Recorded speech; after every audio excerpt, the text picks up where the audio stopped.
네, 안녕하세요. 저는 정보관리 120회 기술사 안준현입니다. 현재 아이리포에서 아이비 리그반의 멘토를 맡고 있고요.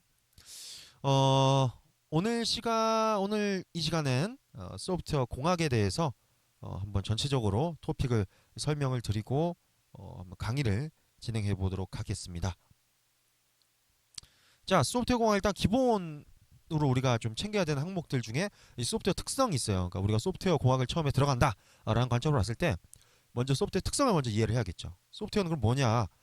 비가시적이고 복잡하고 변경 가능하고 수능성 있고 복제 가능하고 비마모적이고 근데 형태가 없다. 이걸 비복 변순 무장복 해가지고 보통 이제 외워서 가거든요. 그래서 소프트웨어는 하드웨어에 비해서 이런 특징들이 있기 때문에 이런 소프트웨어 특성을 이해한 개발 및 어떤 프로세스가 필요하다라는 관점으로 이해를 하시면 좋을 것 같고요.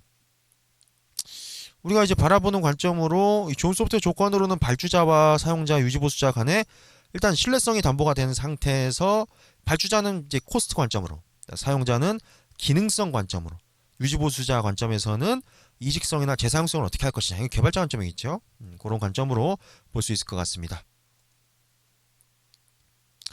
자, 그 다음에 우리가 이제 이 소프트웨어 위기에 대해서 이제 처음에 나오는데요. 이건 소프트웨어 특성에 따라서 나오는 이제 이런 문제점이에요. 그래서 소프트웨어 특성 아까 비복 변순 무장복의 이 특징으로 인해서 비용이 상승하고 그다음에 납입길이 지연이 되고 퀄리티가 저하는 요 세 가지 포인트 요거를 챙기셔야 돼요. 그래서 요 세 가지를 가지고 소프트웨어 이제 위기다라고 볼 수 있고요. 이거를 극복하기 위해서 그게 공, 표, 예, 도, 품 등 이 네 가지 관점의 접근을 통해서 우리가 소프트웨어 방법론이란 이런 기법들을 통해서 소프트웨어 위기를 극복을 하는 거죠. 요 세 개가 올라가는 게 바로 소프트웨어 위기거든요. 그래서 이거를 극복하기 위해서 이런 네 가지 관점을 일단 공표, 도품 해서 이런 항목들을 챙겨가시면 됩니다.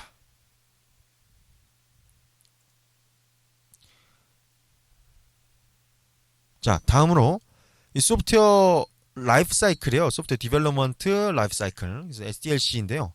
이걸 이렇게 제가 장표를 구성한 이유는 이게 개별적으로 다 하나씩이에요. 요렇게가 하나씩이고 요렇게 하나, 요렇게 하나, 요렇게 하나인데 대표적으로 우리 폭포수가 대표적이죠. 그래서 폭포수 같은 경우는 특징이 이 전체적으로 이 탑다운 형식으로 진행이 되고 이 절차적이에요. 그래서 조금 모델이 좀 유연하지가 않아요. 소프트웨어 개발을 할 때 유연하지 않은 측면이 있고 계획, 분석, 설계, 개발 등이 이렇게 순차적으로 가는 부분이 있어요. 그 다음에 오른쪽에는 이거 이제 프로토타입 모델이에요. 핵심은 이 빠르게 일단은 기능을 빠르게 프로토타입 형태로 만들고 피드백 받고 그 다음에 세부적인 개발을 진행하는 걸 이제 목표로 합니다. 그다음에 왼쪽 밑에 요건 이제 스파이럴 모델이에요. 요거 핵심은 개, 위, 개평이라고 이제 보통 챙기시는데요. 개발이 아니라 바로 이제 계획부터 하고 그 다음에 위험 분석하고 개발하고 평가하는 핵심은 요렇게 요걸 반복해서 점점 완성을 하는 거예요. 요 지금 네 가지 사이클을 계속 반복해서 완성해 나가는 거예요. 핵심은. 그래서 개위 개평을 완성해 나간다. 그리고 개발 들어가기 전에 위험 분석을 먼저 수행을 한다라는 게 이 스파이럴 모델이거든요. 스파이럴 나선형 모델. 예, 요거의 특징이에요. 그 다음에 이제 오른쪽 위에 같은 경우는 우리가 예, 증분형 모델이죠. 얘는 이제 진화형 모델이고 이 증분형과 진화형은 일단 이름 그대로 보시죠. 요거의 차이예요. 사실 요거를 보시면 이 개별적인 프로세스들이 다 이제 이 개별적으로 하나의 항목들을 차지하고 있거든요. 이 증분형 같은 경우. 그래서 얘가 끝났을 때 바로 이 공정에서 밑에 그 다음 프로세스에 바로 연결할 수 있게 이렇게. 예. 그 다음 개발 공정에 각 공정 단위로 이렇게 적용시킬 수 있는 거예요. 그래서 이게 하나의 각자 개별적인 게 이제 조합으로 이거 조합을 엮었을 때 하나가 되는 형태고요. 진화형은 말 그대로 진화예요. 진화는 하나가 계속 진화해서 가는 거잖아요. 그래서 1단계에선 요 정도를 개발을 한다. 그래서 분석 설계, 구현 설치하고 그 다음에 또 2단계는 얘가 끝나고 나면 1단계가 끝나고 나면 2단계로 또 이렇게 개발하는 거예요. 또 2단계 끝나야 3단계로 이렇게 개발이 되고 이게 다 그래서 끝 지점에서 다시 처음으로 가서 피드백을 해주는 거예요. 요런 차이점이 있습니다. 자, 그 다음에 소프트웨어 개발 방법론인데요. 우리 개발 방법론이라면 뭐냐? 이 정보 시스템, 그러니까 이 개소프트웨어를 개발하기 위한 작업 활동, 절차, 산출물, 기법, 도구 등을 체계적으로 정리한 것이 개발 방법론이에요. 이거를 저는 절방상기도다. 이 5가지. 절방상, 이거 푸작상기도인데 절방상기도 절차가 프로세스니까요. 그래서 절방에 올라가서 산에서 기도를 한다. 예. 그래서 절차, 방법론, 산출물, 기법, 도구 이렇게 챙기시면 됩니다. 개발 방법론은 크게 구조적 방법론은 있고, 그 다음에 정보공학 방법론이 있고, 그 다음에 객체 지향 방법론이 있고, CBD, 에자일, 수학까지 이렇게 넘어오는 형태로 가고 있습니다. 자, 먼저 구조적 방법론을 보시면 얘는 뭐냐? 사실 요새는 이제 거의 이제 쓰진 않지만 아주 초창기에 소프트웨어 모듈화의 활성화 시작으로 기능적인 분할, 기능적으로는 분할시키는 기능적인 분할을 시도해서 탑다운 프로그래밍을 수행하는 개발 방법론이다. 그죠? 그러니까 구조적으로 기능을 분할을 해서 탑다운 기반으로 개발을 하는 게 바로 구조적 방법론입니다. 그래서 여기 챙기셔야 되는 건 구조적 분석, 요 항목들, 요구사항 수집을 하고 구조적 분석을 하고 어플리케이션 설계, 요 프로세스로 가는 거죠. 요렇게 밑에 단으로. 그래서 핵심은 요 3개의 프로세스를 기준으로 해서 기술 요소들을 나열을 해주시면 돼요.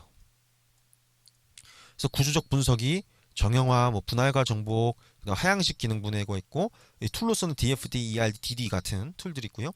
설계 쪽에서 스트럭처 차트, NS 차트, 프로그램 명세서 이런 것들이 들어가고, 프로그래밍 쪽에서는 핵심이 연조반, 연속, 조건, 방법문, 포문, if문, 얘는 시퀀셜하게 짜는 그런 3개의 논리 구조로 프로그래밍 한다. 그래서 요 3가지를 챙기시면 돼요. 요 3가지를. 그러니까 우리가 이 답안을 쓴다라면 구조적 방법론이다 하면 일단 우리가 좋은 그림을 그리면 7점이 나오고요. 여기에 있는 내용만 요 표에 있는 내용과 요 정의만 제대로 써주시면 6점 정도 나오는 거예요. 글씨에 보면 6.5점 나오고요. 예. 자, 넘어가겠습니다. 자, 그 다음에 정보공학 방법론이에요. 얘는 이제 왜 나왔냐? 우리가 아까 이 정의에 사실 Y 관점이 좀 같이 들어가줘야 1교시형도 그렇고 좀 좋은 점수를 받을 수가 있어요. 이게 무슨 말이냐? 정보공학 방법론의 목적이 뭐냐? 우리가 이걸 알아야 돼요. 그러면 주로 얘가 데이터 일단 중심적이고, 그 다음에 ISP, 이 정보와 전략계획, 요거가 먼저 나오고, 그 다음에 요거를 기반으로 해서 데이터 중심의 비즈니스와 데이터를 나눠서, 여기 보시면 데이터 프로세스를 나눴죠? 여기 보시면 요 2개의 관점을 나눠서 나중에 통합해서 시스템을 구축을 하는 그런 형태로 개발 방법론을 진행하는 거예요. 즉, 이 정보와 전략계획이라는 ISP는 보통 5년 정도를 기준으로 한 중장기적인 정보화를 하기 위한 어떤 마스터 플랜, 그러니까 청사진이에요. 청사진. 먼저 사업적인 비즈니스적으로 우리가 어떻게 하겠다, 이 정보공학적으로 어떻게 얘를 전산화를 하겠다라는 거를 먼저 정확하게 세워놓고, 그걸 기반으로 해서 이 기존의 사업적인 니즈에서 벗어나지 않은 형태로 개발을 수행하기 위한 거죠. 그런 관점으로 보다 보니까 데이터도 중요해지는 거예요. 이 데이터가. 예. 그래서 데이터 중심 방법론이에요. 이거는. 그래서 외화된 건 뭐냐? 요 IBBS라고 요 삼각형 그대로 ISP 먼저 세우고 업무 영역 분석하고 업무 시스템 설계하고 시스템 구축하는 요 4단계를 전부 다 서술을 해주셔야 되고, 데이터와 프로세스가 나눠져 있다라는 게 매우 중요하고요. 마지막 요 BSD 업무 시스템 설계하는 관점에서는 독립기술의 종속적, 즉 구현하고자 하는 기술의 종속적이다라는 게 좀 나타나야 돼요. 위에는 사실상 설계 관점이기 때문에 내가 구현하는 기술에 있어서 독립적이어도 상관이 없는 거예요. 여기는 영역 분석 단계니까. 그래서 요 형태로 이렇게 IBBS를 챙겨주시고, 기술 요소로는 여기 한 2개씩 정도만 이렇게 챙겨주시면 돼요. ERD, DFD 이런 것들. 자, 그 다음에 이제 주로 쓰이는 객체지향 방법론이 나왔어요. 객체지향 방법론. 그래서 객체지향 방법론 같은 경우는 우리가 봤을 때 현실 세계의 개체를 속성과 메소드가 결합된 형태의 객체로 표현하는 객체로.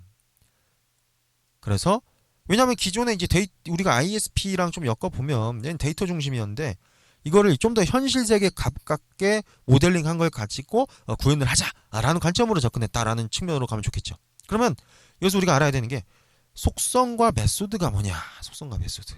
그리고 이 객체지향의 핵심인